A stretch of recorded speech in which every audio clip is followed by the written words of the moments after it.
Hola, ¿cómo están, my compañeros?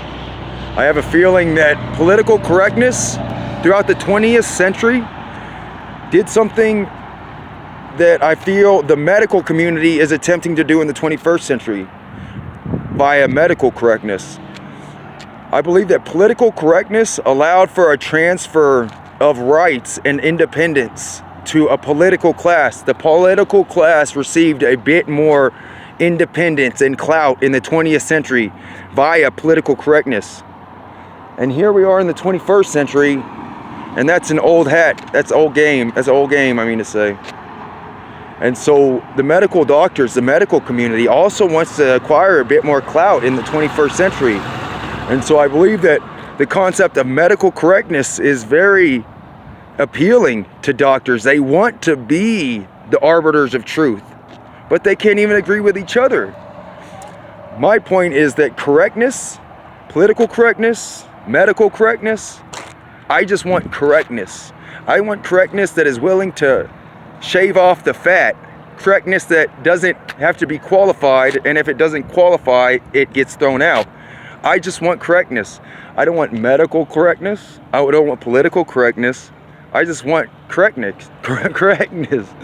The synonym for correctness happens to be truth. So if you say political truth, political correctness equals political truth. I don't want a political truth. I just want truth.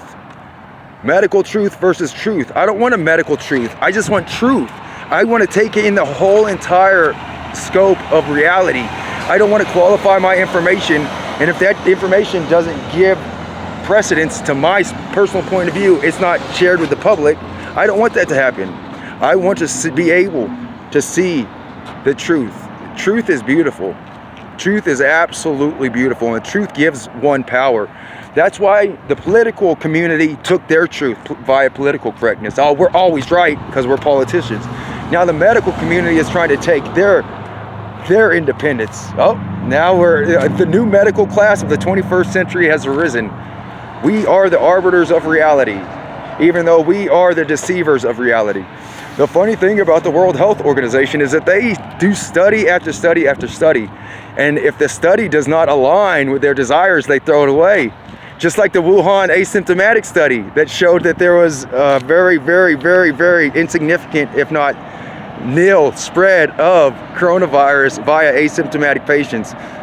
They do test, study, and if it doesn't qualify, if the information doesn't qualify via their qualifiers, if it doesn't qualify as medical truth, if it doesn't qualify as medical clout, then it gets thrown away. What is something that might not qualify as medical truth? Well, I think that what might not qualify as medical truth is a deception. They deceive us with the accuracy of the information.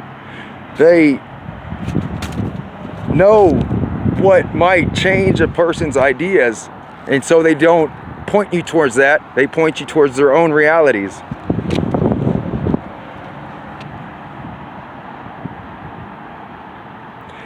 It's almost like a feudalist class.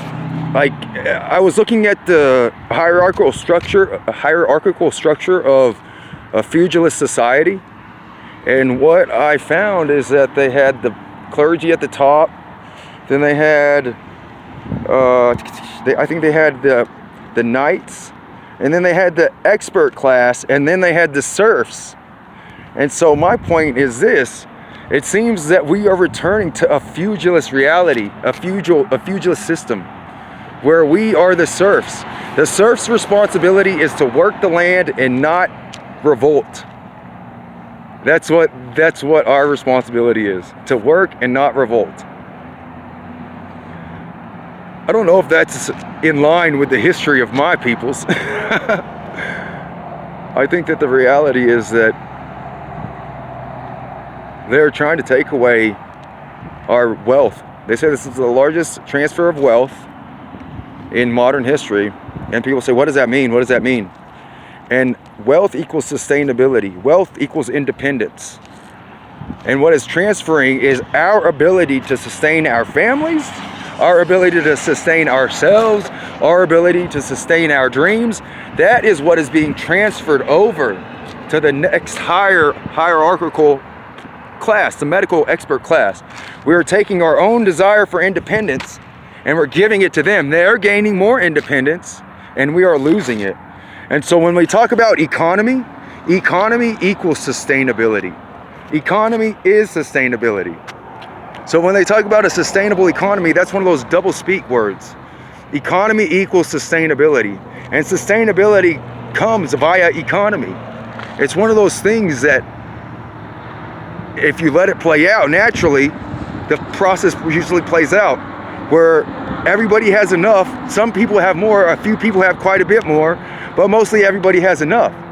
But if they pull the strings and levers and socially engineer, they're going to be able to reconstruct a feudalist class. And that was a system that was brought upon by power, tyranny, and despotic rule, where you had no avenue of redress. You had no ability to say, hey, I want to sustain myself. Hey, I'm independent. I want to be able to be my own entity and not need you. That was impossible during the feudalist system, and that's what they're trying to do. I hope I've been somewhat coherent. It's something that's been on my mind a lot.